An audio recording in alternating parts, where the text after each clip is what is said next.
Hello नमस्कार दोस्तों। कैसे हैं आप सभी। उम्मीद है आप सभी अच्छे होंगे और अपनी पढ़ाई बड़े अच्छे ढंग से कर रहे होंगे। मुझे उम्मीद है कि आपने 30 नवंबर वाला मॉक टेस्ट लगा लिया होगा जो RW पे होता है, फ्री में होता है। यदि आपने नहीं लगाया है तो आप सबसे पहले उसे लगाइए और अपना जो नंबर आए हैं वो मुझे कमेंट सेक्शन के माध्यम से बताइए। तो चलो, इस वीडियो में हम बताने वाले हैं कि मेरे सब्जेक्ट वाइज क्या नंबर बने हैं और ओवरऑल क्या नंबर बने हैं।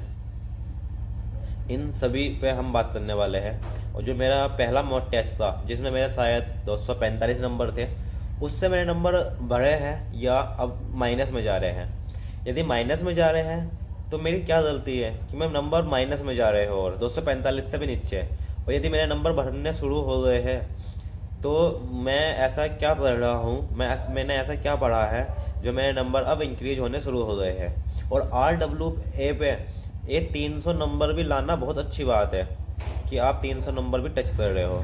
तो आइए आज इन्हीं सभी बातों पे चर्चा करते हैं। सबसे पहले हम जान लेते हैं कि मेरे जो topic wise subject wise number है वो कैसे कैसे हैं।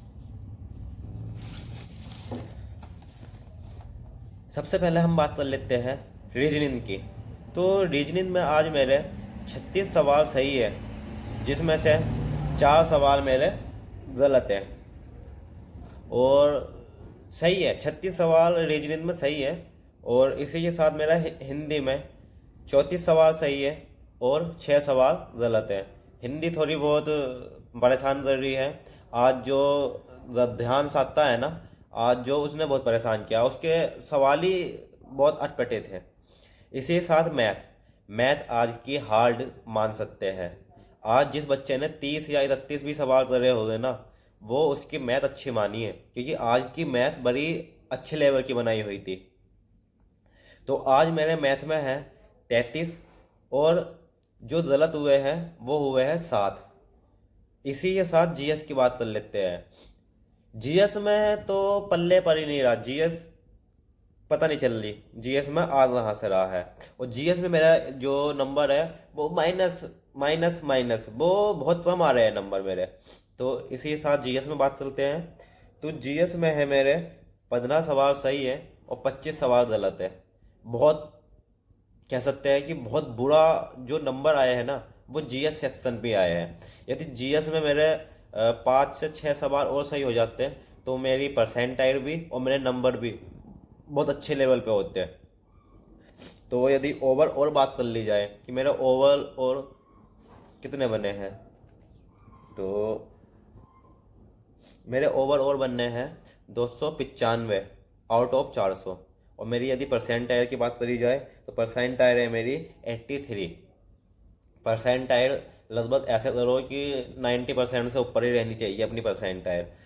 और अब बात कर लेते हैं कि एग्ज़ाम डेट।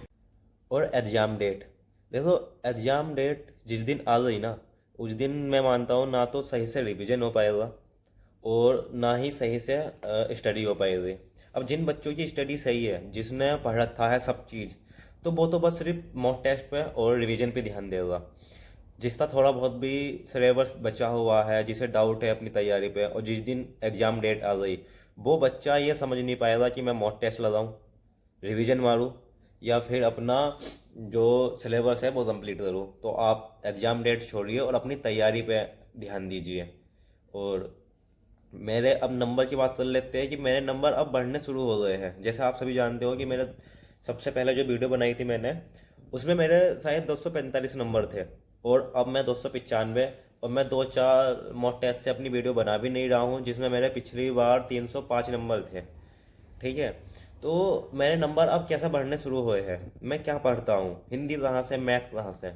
देखो, वैसे तो RWA पे जो है आपकी प्रैक्टिस सेट चल रहे हैं, आप उन्हें लीजिए। और यदि नहीं ले सकते हो तो आप एक काम कीजिए, आप सिर्फ मॉक टेस्ट लगाइए हफ्ते में एक, और किताब ले लीजिए किसी की भी, चाहे RWA की है चाहे किसी और की है। आप ले लीजिए, किताब ले लीजिए। और आप क्या कीजिए, मैथ में जिस चैप्टर से सवाल गलत हुआ है, किताब से उसे बढ़िया करके प्रैक्टिस कर डालिए। ये नहीं कि आप प्रैक्टिस सेट लेने में लगे हुए हो, नहीं। आप जो सवाल आपसे नहीं हुए, जिस टॉपिक से नहीं हुए, उन्हें सही से उधेरिए और अगले मॉक टेस्ट में प्रयास कीजिए कि आपके उस चैप्टर से सवाल गलत ना हो। सेम वही मैं कर रहा हूँ। मैंने 8 घंटे की स्ट्रेटेजी बताई थी कि 5 घंटे हमें वो पढ़े कि जो हमारे मॉक टेस्ट में सवाल गलत हुए हैं, और 3 घंटे वो पढ़ना है जो अभी नया है। जैसे सिलेबस बचा हुआ है वो पढ़ सकते हो। क्या कुछ ऐसा है रिवीजन मारने के लिए जो हमने रिवीजन नहीं मारा बहुत दिनों से, वो रिवीजन मार सकते हो।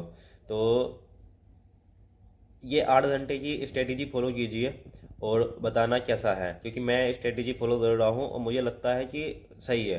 पहले ये था कि मैं भी किसी के प्रैक्टिस सेट शुरू हुए, प्रैक्टिस सेट ले रहा हूँ। मैथन चल रही है, मैथन ले ली।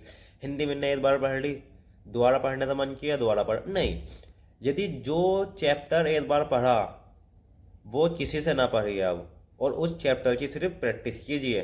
यदि हिस्ट्री आपने पढ़ रखी है ना पूरी, तो आप अपने नोट्स रिवाइज मारिए, और साथ में दोबारा यो मत सोचे कि यार फाउंडेशन बैच है या बढ़िया बैच है तो उनसे पढ़ो मुझे और नॉलेज मिलेगी। नहीं, नॉलेज मिल सकती है, पर हमें लेना है सिलेक्शन। तो आप क्या कीजिए, जैसे हिस्ट्री पढ़ी हुई है तो आप हिस्ट्री के बढ़िया लेवल की प्रैक्टिस कीजिए, PYQ नहीं लगाइए, ऐसे नंबर बढ़ना शुरू हो गए। और जीएस के लिए मुझे थोड़ा बहुत कमेंट सेक्शन में बताना, जीएस के लिए मैं क्या करूँ, क्योंकि जीएस में मेरा बहुत कम नंबर आ रहे हैं। जीएस में 8, 9, 25 के आसपास हल मॉक टेस्ट में जाने चाहिए, जब भी सही रहेगा जीएस। तो इसी साथ धन्यवाद। और उम्मीद है अब सब जो है, अब अपनी एग्ज़ाम डेट ना देख के अब अपनी तैयारी जो है एक अच्छे तरह से करते रहिएगा। और हाँ, वीडियो के एंड में सिर्फ एक ही बात कि आप मेरे सेक्शन वाइज टाइम पे मत जाना कि इतने कम टाइम में कैसे हो गया। तो वो टाइम जो है वो टाइम सही नहीं है। पहली बात तो ये क्या हुआ, जब मैं टेस्ट सबमिट करने गया 5 मिनट पहले या 3-4 मिनट पहले, तो वो सारे जो टिक लगे हुए थे ना, वो सारे सवाल वो अनटिक हो गए। वो सारे सवाल पे टिक जो है अपना आप ही हट गया। तो मुझे दोबारा से उसे चलाना पड़ा, और फिर से जल्दी जल्दी, क्योंकि सवाल तो मुझे सारे आते थे, मुझे आंसर सब पता था, तो जल्दी जल्दी फिर मैंने सारे सवाल पे टिक किया। तो आप जो है टाइम पे मत जाना।